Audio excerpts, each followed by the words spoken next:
नमस्कार, news track के Y factor में आपका स्वागत है। मैं हूं योगेश मिश्र। जो भारत की गुलामी के दिनों को अभी भी भूले नहीं होंगे, जिन्हें ब्रिटिश उपनिवेशवादियों के अत्याचार याद होंगे, जिन लोगों को यह ध्यान होगा कि भारत को आज़ाद कराने के लिए कितने रणबांकुरों ने, हमारे कितने स्वतंत्रता सेनानियों ने शहादत दी, उन सब के लिए यह थोड़ी राहत भरी खबर हो सकती है कि भारत पर अत्याचार करने वाला देश ब्रिटेन इन दिनों खुद बहुत परेशान है। उसके प्रधानमंत्री बोरिस जॉनसन इन दिनों बहुत व्यथित हैं। वजह जानकर आपको थोड़ी और खुशी होगी। स्कॉटलैंड, जो यूनाइटेड किंगडम का हिस्सा है, वह अपनी आज़ादी चाहता है।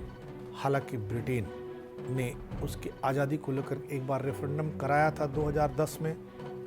तब कुल 45% लोगों ने उसके अलग होने की बात कही थी, पर आज जब स्कॉटलैंड में पृथकतावादी सरकार चुन ली गई है, तब वहां के हुक्मरानों और प्रधानमंत्री की परेशानी लाजिमी है।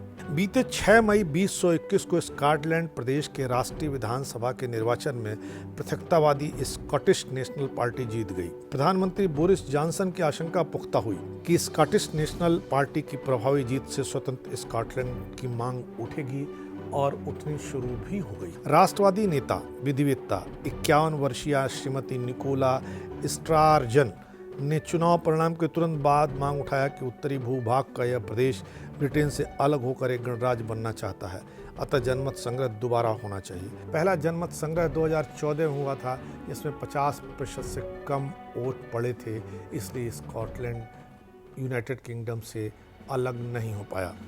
विश्व के बड़े भूभाग का कभी सम्राट रहा इंग्लैंड अब टूटने की कगार पर है। कारण यही कि उत्तरी भूभाग एडिनबर्ग अब लंदन से कट जाना चाहता है। यूँ भी दक्षिण के आयरलैंड पर इंग्लैंड ने कब्जा कर रखा है। उसे भारत पाक की भांति स्वार्थवश विभाजित भी कर चुका है। यहाँ के राष्ट्रपति इमन डिविलेरा स्वाधीनता सेनानी रहे हैं, फिर स्वतंत्र मगर विभाजित आयरलैंड के प्रथम राष्ट्रपति बने। वे चौथे भारतीय राष्ट्रपति वीवी गिरी के मित्र थे। गिरी ने राजधानी डबलिन में शिक्षा पाई थी। इसी भांति वेल्स प्रदेश भी इंग्लैंड के पूर्वी दिशा पर स्थित है, जिसकी अपनी अलग भाषा, अलग राष्ट्रीय विधानसभा है। स्कॉटलैंड, वेल्स, उत्तरी आयरलैंड तथा इंग्लैंड मिलाकर यूनाइटेड किंगडम बनता है, जो यूरोपीय यूनियन से अलग होने के बाद टुकड़े टुकड़े हो सकता है, क्योंकि स्कॉटलैंड के स्वतंत्रता समर्थक सांसदों की गत सप्ताह जीत से स्वतंत्रता संघर्ष को बल मिला है। ऐतिहासिक रूप से भारत की स्कॉटलैंड से प्रगाढ़ मित्रता है। वह भारतीय स्वाधीनता संग्राम और महात्मा गांधी का समर्थक रहा है। स्कॉटलैंड निवासी और महान नाटककार जॉर्ज बर्नार्ड शॉ की स्पष्ट उक्ति थी, उनके स्वदेश आयरलैंड की भांति भारत पर राज्य करने का इंग्लैंड का कतई अधिकार नहीं है। तब की बम्बई और आज की मुंबई की यात्रा पर 1931 में बर्नार्ड शॉ आए थे, तब उन्होंने ये कहा था। अतः स्कॉटलैंड में भी स्वतंत्र राष्ट्र के लिए जनमत संग्रह की मांग से इंग्लैंड के शासकों का कंपित होना स्वाभाविक है। हालांकि 2014 के जनमत संग्रह में स्वाधीन स्कॉटलैंड के पक्ष में 45% वोट पड़े थे, मगर अब इंग्लैंड के यूरोपीय यूनियन से अलग होने पर स्कॉटलैंड का तर्क है कि वह यूरोपीय यूनियन का सदस्य बनना चाहता है। यह संभव है यदि वह इंग्लैंड से पृथक हो जाए तो। सदियों से भी इंग्लैंड तथा स्कॉटलैंड के लोगों में वैचारिक शत्रुता बड़ी घनी रही है। अंग्रेजी भाषा के प्रथम शब्दकोश के रचयिता डॉक्टर सैमुअल जॉनसन ने जूई के दाने को परिभाषित किया था कि अनाज जिसे घोड़े और स्कॉटजन खाते हैं। साहित्यकार से राजनयिक तक इंग्लैंड के सभी पुरोधाओं की अपने इस द्वितीय उपनिवेश के प्रति दृष्टिकोण तथा सोच ऐसी ही रही है। जॉर्ज बर्नार्ड शॉ ने जवाहरलाल नेहरू को लिखा था, उस समय बूढ़े ब्रिटिश शेर ने मेरे स्वराष्ट्र की भांति तुम्हें भारत को भी धर्म के आधार पर विभाजित कर दिया। केवल 4 लाख आबादी वाला स्कॉटलैंड यदि आज़ादी के पक्ष में मतदान करे तो साम्राज्यवादी ब्रिटेन को अपने उपनिवेशों के शोषण का दंड मिल जाए। स्कॉटलैंड की आज़ादी के विरुद्ध इंग्लैंड वालों के प्रचार अभियान यही हैं कि यदि स्कॉटलैंड स्वतंत्र हो गया तो विश्व भर में अलगाववादी आंदोलनों को बल मिलेगा।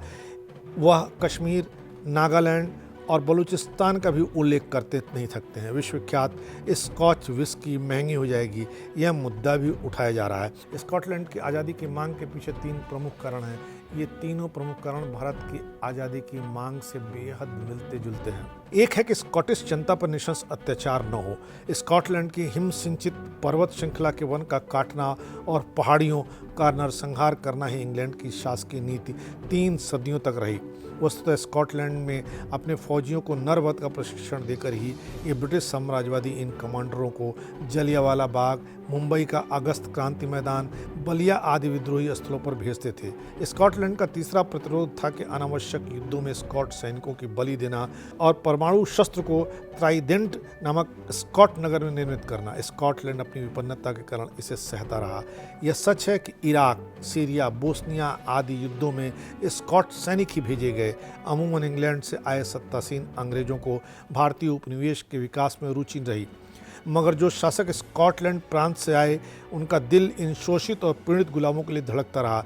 मसलन मुंबई और मद्रास के प्रांतों में शिक्षा की शुरुआत उन गवर्नर ने किया जो स्कॉट के थे। स्कॉटलैंड का भारत को योगदान के रूप में 3 महापुरुषों का स्मरण जरूरी है। कॉलिन कैंपबेल देहरादून आए थे, भारत का प्रथम भौगोलिक मानचित्र बनाया।